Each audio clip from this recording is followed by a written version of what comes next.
This is the third and final part of a series of posts that I've done on biochemical uniqueness and the fact that the body has a very unique food language, and it speaks to you about what it wants and when it wants it. And if we can tune into that, we can become very, very efficient at fueling ourselves correctly. And then, of course, weight gain and energy problems are no longer an issue. So I wanted to talk in this one about cravings. So you've got three types of cravings. You've got a true craving, which is a biochemical imbalance. You've got your habit, and then you've got a desire. So from a true craving point of view, where you kind of feel like you've got to sit on your hands because you really, really need something else, something after that meal, I would suggest that you then have a look at that meal, assess whether you think it was too high in carbs or too high in fat, and then add the opposite. For example, the Sunday roast, high purine proteins. It'll be like a beef, and then they have gravy, and then they have roast potatoes with lots of fat in it, and then they have a dessert with cream, and it's just too much fat. And so everyone feels like sleeping afterwards. But if you then munched on a carrot or half an apple or something like that, you probably take yourself back up out of that sleepiness. So you want to adjust for the missing nutrient, and then wait 15 minutes and just see if that settles the craving. If it doesn't, go ahead and eat whatever it is you're looking to eat. And then next time, do something different so that you don't get the same response.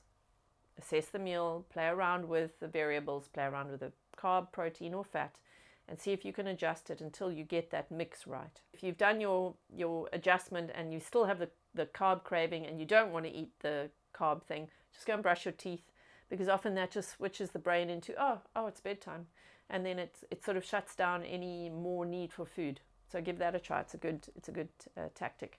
Habit is obviously something you can break. And so if your regular habit is to come home, sit down and watch a movie and open a bag of crisps, don't watch a movie for a month. Play chess with a partner, Trivial Pursuit, cards, read a book. Do something different. Break the habit. You want to break the two that are bonded together.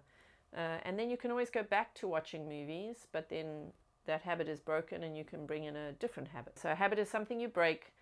A desire is something you plan for. So you plan ahead of time. Really want to go and have a piece of cheesecake at a particular coffee shop because it's just so good. I think I'll go Thursday lunchtime, take a book, have a coffee, sit and just chill out. You always want to act out of, if not premeditation, spontaneity, but spontaneity that isn't driven by a strong need for something. Experiment with that, play around. I hope it's been helpful. If you have any questions around this topic, let me know. It is a big topic and it takes a long time to work through it with clients, so I've just given you a taste of it. Until next time, take care.